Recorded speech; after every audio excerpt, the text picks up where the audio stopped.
With greenhouse gases trapping heat in the atmosphere, negative effects on Earth continue to increase. Let's start with the increase in temperature. A very basic concept, really.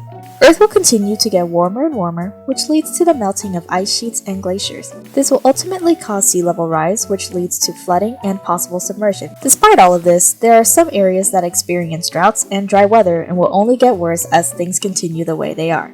In both scenarios, this puts all forms of life in danger. Humans and animals could get respiratory diseases from the smog, which could lead to death. Food supply will go downhill and eventually lead to death.